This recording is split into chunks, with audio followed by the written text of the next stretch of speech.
Então, olá a todos, a todas, a todes. Eu sou a Verônica Vassalo, eu sou consultora de diversidade e inclusão aqui na True Diversidade, como diz Lélia Gonzalez, né? Negros tem que ter nome e sobrenome, então a Verônica Vassalo.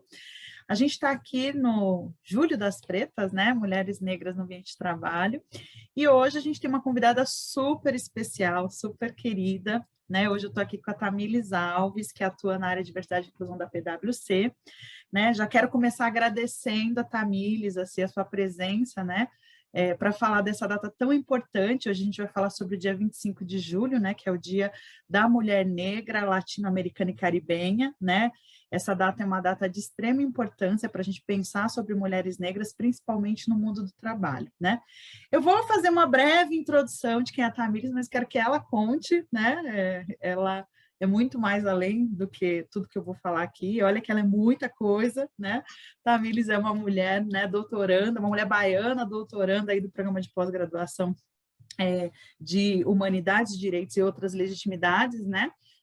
Da USP. Ela também é mestre, graduada em Comunicação Social, né? Mas acho que eu vou deixar ela falar o restante, só vou falar umas pitadinhas aqui. Então, vamos começar nosso bate-papo hoje. E aí eu quero que a gente já comece com Tamílis se apresentando aí. Conta um pouco quem é você, conta um pouco da sua história para a gente. Obrigada, Vera. Boa tarde a todos e todas e todes.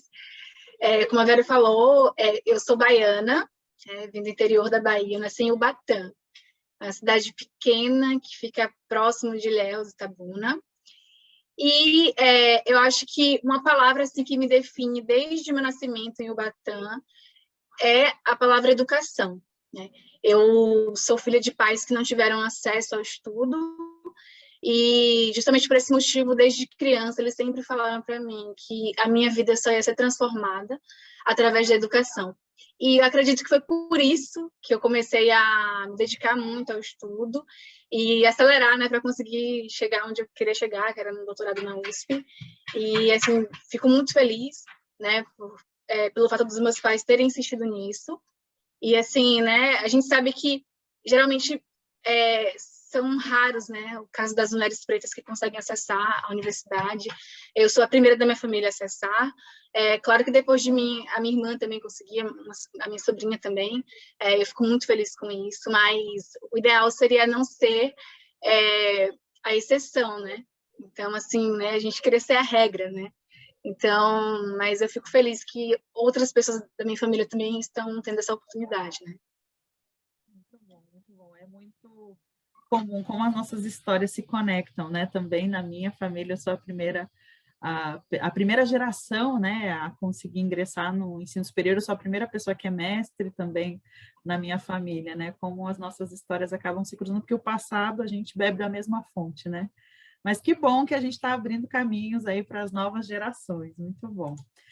Então, para a gente continuar aqui, eu quero que você fale um pouquinho para a gente, assim, qual que é a sua reflexão sobre essa data, né? O que representa para você o dia 25 de julho, né, que é o Dia Internacional aí da Mulher Negra, Latino-Americana e Caribenha? Eu acredito que essa data, ela representa o direito à voz. E também o direito da mulher negra é estar no mundo, né? Porque eu sempre falo que o estar da mulher negra, a presença da mulher negra no mundo, ela é uma presença diferenciada, né? A gente sabe que desde o início, desde quando, né, as mulheres negras passaram a fazer história na sociedade, elas foram silenciadas ao longo, né, da história, e por muito tempo, até mesmo a gente vê aí que existem pesquisas que apontam, né, que as mulheres negras foram silenciadas dentro do próprio movimento feminista, né? E aí, durante muito tempo, elas sempre reivindicaram, né, esse direito à voz, esse direito a reivindicar os próprios direitos, né? E, obviamente, claro que as mulheres do feminismo tentaram ajudar de alguma forma, mas, em algum momento ali, não levaram as pautas, né, das mulheres negras, não deixaram essas pautas ganharem evidência. E no momento que talvez essas pautas começaram a ser reivindicadas, né, e serem de repente discutidas aí pelas mulheres né, brancas do feminismo, as mulheres brancas começaram a falar pelas mulheres negras. Então, assim, as mulheres negras queriam o espaço delas, né? Então, eu acho que esse dia representa mesmo, para mim, um lugar de fala, né? Para mim, ela representa o rompimento das máscaras de silêncio, como diria a Grada Quilomba, e também o fato das mulheres negras estarem ocupando aí espaços, né, na sociedade. Então, a gente está o tempo inteiro, né, sendo luta, sendo resistência, e para mim essa data reflete isso. Grada Quilomba, né? Lembrar que, de fato, temos tantas mulheres, né, que nos inspiram, que abriram caminhos para a gente estar aqui hoje, né? Pensar Angela Davis, né, há pouco tempo, quando ela esteve no Brasil, ela disse que, né, quando a mulher negra se movimenta, ela movimenta toda uma estrutura junto com ela, né? Essa força, né? Que muitas vezes também são confundidas, né, com peito de aço, que a gente tem que aguentar tudo também, né? A gente acaba assumindo aí a questão. A gente vivencia o machismo, mas vivencia também o racismo, né? Essa questão da intersecção aí das opressões. Muito, muito bom te ouvir. E você aí também, né, pensando de onde você veio, tem muitas referências super positivas, né? Bahia, Salvador, essa região também tem muita, muita mulher incrível. A minha família veio daí, né? Tem uma relação muito forte com Bahia. Mas eu queria que você falasse aqui um pouquinho para a gente, né? Como que você enxerga, né? Você traz toda essa reflexão desses silenciamentos, né? Como ainda hoje a gente luta, né? Por esse lugar de fala, né? Enquanto mulheres negras. Como que você enxerga essa questão da mulher negra no mundo do trabalho hoje? Sim. Sobre essa questão, a gente, né, vê aí que as mulheres negras, elas enfrentam um processo de vulnerabilidade, né, de precariedade no mercado de trabalho. Então, desde a abolição da escravidão, as mulheres negras não foram absorvidas pelo mercado de trabalho e elas tiveram aí toda uma ausência, né, de políticas públicas, ausência de oportunidades, e elas tiveram que criar as próprias oportunidades, né? E muitas dessas oportunidades que foram criadas por elas vieram aí, recaíram sobre o mercado informal, né? Então, muitas mulheres trabalham em funções que não têm aí os seus direitos contemplados, né? Então, é uma questão muito difícil, né? E a gente sabe que também o acesso das mulheres negras ao mercado de trabalho foi um acesso tardio, né? Então, eu acho que, claro que hoje o cenário está mudando, eu fico muito feliz com isso, né? Mas eu acho que a gente precisa mudar muito ainda as estruturas, porque ainda mais se a gente olhar para as mulheres que são periféricas, né? Que trabalham, as mulheres negras que moram na periferia, né? A gente percebe que ali, eu acho que a gente pode até recorrer a Carolina Maria de Jesus quando ela fala sobre o quarto do despejo, né? Infelizmente a gente sabe que a gente saiu, né, desse processo de escravidão, mas infelizmente esses quartos de despejos ainda estão por aí, né? No Brasil, então a gente precisa realmente olhar para essas mulheres também, né, que estão na periferia, que não conseguiram acessar o centro, né, nessa disputa de poder pelos espaços. Muito bom. Carolina Maria de Jesus, né, que ela diz, em 1958 ela já dizia, né, a escravidão moderna, né, a fome é a escravidão moderna, atual, né, então acho que é uma ótima referência para a gente pensar de fato, né, a gente ainda não conseguiu chegar todas não conseguiram chegar, né? Ainda somos a minoria, como você começou dizendo, né? Que eu sou a exceção que confirma a regra, então a gente ainda tem muito a avançar, né? Quando fala aí da questão da mulher negra no trabalho, né? Lembrar que a gente sempre trabalhou, né? A gente sempre esteve no período escravocrata, inclusive, né? Com essas sobreposições de trabalho, de funções, né? Então, a gente sempre trabalhou, né? A questão é como, de fato, a gente é reconhecida, é valorizada, né? Não precarizada. Então, são muitos desafios ainda, né? Então, para a gente pensar, eu queria que você falasse para a gente um pouquinho, né? Você já falou aí das dificuldades, né? Mas você consegue perceber aí quais são as possibilidades para as mulheres negras na contemporaneidade, né? O que você vê de possibilidades de caminhos para a gente avançar nas mulheres, né?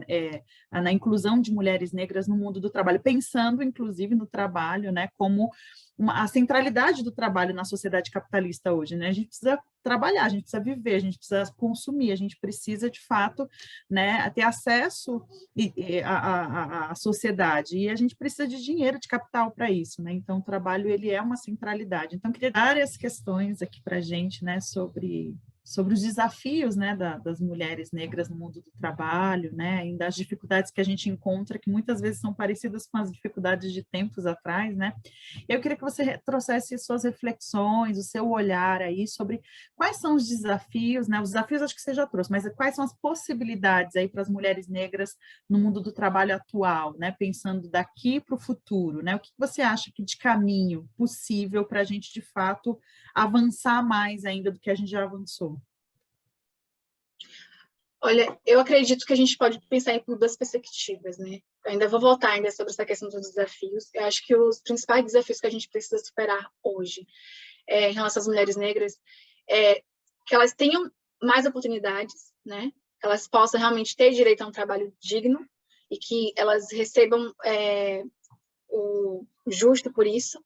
Por que eu estou falando isso? Porque o maior problema que a gente vê hoje na questão da mulher negra, na vida da mulher negra, tem a ver com a questão da falta de mobilidade social, né? Então, a gente precisa trabalhar, a gente precisa trabalhar justamente para alcançar o empoderamento financeiro, para sair, né? Para ter uma mobilidade social, para sair da base da estrutura. A mulher negra, ela está na base da estrutura. Ela ganha menos, né? A gente sabe que ela ganha menos que os homens brancos, que os homens negros, que as mulheres brancas. Então, assim, se a gente pensa em questão de igualdade, a gente tem que partir de lugares iguais, né? Para que seja realmente, para que essa igualdade seja efetivada na vida dessas mulheres. Então, eu acredito que o principal desafio aí, né, para o futuro, são justamente essas oportunidades que precisam aparecer na vida das mulheres negras, né? As mulheres negras precisam ocupar espaço, elas precisam estar representadas em todos os espaços. Então, né, eu venho da academia, e atualmente estou me lançando aí no mundo corporativo, mas eu venho muito desse lugar, né, de trazer as minhas angústias, as minhas dores enquanto mulher negra, né, num doutorado, por exemplo, eu pesquiso as políticas públicas para a promoção da igualdade racial, né, dos negros no Brasil. Então, eu venho aí com a perspectiva, trabalhando a questão do racismo institucional, e né, que é um problema que a gente tem no Brasil, mas apontando as soluções, que para mim ela vem por meio das políticas públicas. E já no mundo corporativo, não poderia ser diferente, né? A gente fala muito sobre essa questão das ações formativas, né? Então, eu acho que esse é um caminho, né? Quando eu vejo, né, que as empresas estão investindo, e eu sempre acho, velho, eu acho que a gente tem que abrir caminhos para que as mulheres, né, possam chegar nessas empresas, mas também tem que haver um caminho que possibilite o acompanhamento da carreira dessas mulheres, porque não basta só incorporá-las, né, no mundo corporativo. Tem que ter toda uma manutenção dessa carreira dessa mulher, né? Então, por isso que eu falo muito que o que muda para mim o que muda a estrutura é o investimento em programas, né? Então, é preciso que as empresas, além de, claro, traçar aí estratégias, né, traçar metas que são importantes para que os números mudem dentro da empresa, eu acho que tem que haver realmente esse investimento sério, né, em programas que possam capacitar cada vez mais essas mulheres que muitas vezes não, né, entraram tardiamente no mundo corporativo, como eu, né, me dediquei durante anos da vida acadêmica e só consegui entrar aos 30 anos, agora em empresa. Então, claro que foi uma escolha minha, né, ficar aí tempo estudando, me preparando, né, para conseguir chegar onde eu estou hoje, mas eu acho que o caminho é esse. As mulheres negras precisam de oportunidade, precisam de visibilidade, de representatividade. A gente precisa estar em todos os espaços. Muito bom, muito bom. De fato, é isso, né, que você trouxe, de que a gente ainda tem muito para incluir, né? A gente ainda não está em números igualitários dentro dos ambientes de trabalho. Mas depois que inclui, o que a gente faz, né, com essas mulheres, de fato, que acho que é o que você trouxe aí, de programas que pensem, né, na permanência, na qualidade dessa permanência e na ascensão, né? Porque também não adianta incluir, colocá-la aí naquele cantinho, né? Porque, de fato, né, as estruturas, né, a sociedade é racista, é machista, e as estruturas das organizações também, né? Então, de fato, como que a gente faz para minimizar esses impactos, né, na ascensão da profissional, né, da mulher negra aí? Muito bom. Eu ficaria até conversando com você, mas a gente vai ter que ir para os encerramentos. E para encerrar esse papo, eu queria que você falasse, aí você já começou trazendo aí essa questão dos programas de diversidade e inclusão, né? Queria que você detalhasse um pouquinho mais, assim, com, né, com ferramentas. O que você acha que um programa de diversidade e inclusão, né? Como ele, você já falou da importância desses programas, como que eles podem contribuir para diminuir as desigualdades aí entre homens e mulheres, considerando as intersecções? Sim, então, acho que, né, olhando aí para a questão de gênero, a gente sabe que as mulheres, elas são maioria, né, na sociedade. Então, essa maioria precisa estar representada nas empresas. E as mulheres precisam ser reconhecidas como força de trabalho, né? Então, é preciso que haja um olhar para que haja um equilíbrio, né? Acho que as empresas precisam tomar, primeiramente, a equidade de gênero como um dos seus valores, né, como um dos seus princípios. Então, para a partir daí começar a defender essa bandeira, mas defender de forma verdadeira, sabe? Se importando mesmo em como fazer com que essas mulheres sejam, né, estejam nos cargos das empresas, mas que elas estejam também em cargos estratégicos, porque a gente tem muita capacidade e competência para atuar onde a gente desejar, né? Então, e eu acho que tem que haver, sim, acho que, obviamente, tem que ter um investimento nessa questão de gênero, a gente tem que abrir caminhos para que mulheres ocupem cargos estratégicos, estejam-se na liderança, em cargos de liderança, mas também eu acho que a gente precisa ter um olhar também interseccional, né? Como você falou, acho que não basta só inserir mulheres, a gente tem que pensar em inserir mulheres negras também, a gente não pode achar normal que as mulheres negras continuem sendo minoria, né, em cargos estratégicos na empresa, então, nas empresas. Então, é importante a gente ter esse olhar, assim, interseccional, mas realmente, assim, fazer um investimento nessa questão de gênero, mas principalmente defendendo isso como um valor, né, para as empresas. Muito bom, muito bom. Queria te agradecer por essas trocas, ricas trocas, sabe que você é uma inspiração para mim, vai ser agora para muitas outras mulheres negras, assim, né? Chegar onde você chegou, né? O caminho, acho que você abre caminho para outras mulheres também, né? E faz um trabalho incrível também, né?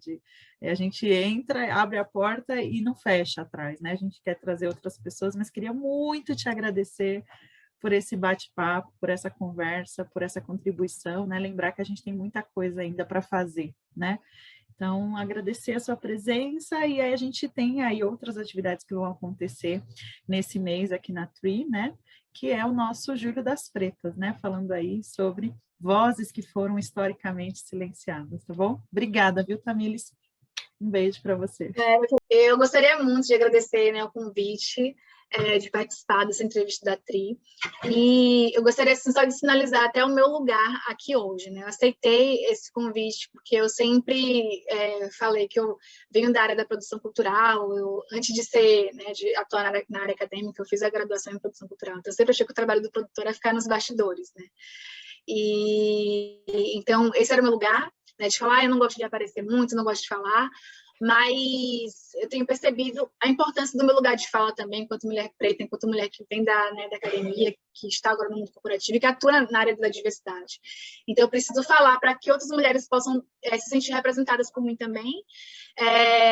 E acho que principalmente porque a gente vem muito, né? A mulher negra ela passa pelo processo ali de se sentir insegura, de não se sentir capacitada o suficiente para estar em determinada posição, a gente está sempre lidando ali com a síndrome da impostora e acha que às vezes a gente não consegue ocupar algum espaço, porque aquele espaço não é para a gente, por exemplo, quando eu pensei em estar na USP, achava que não era para mim aquele espaço, mas todos os espaços são para ser ocupados e a gente precisa estar nesses espaços. A gente precisa de voz, né, de representatividade, porque esse empoderamento nosso empodera outras mulheres, né? E ao passo que a gente vai aí conquistando esses espaços e buscando fazer a diferença nesses meios que a gente, né, está, a gente abre caminho para que outras mulheres negras também se fortaleçam e sigam esse mesmo caminho que o nosso, né?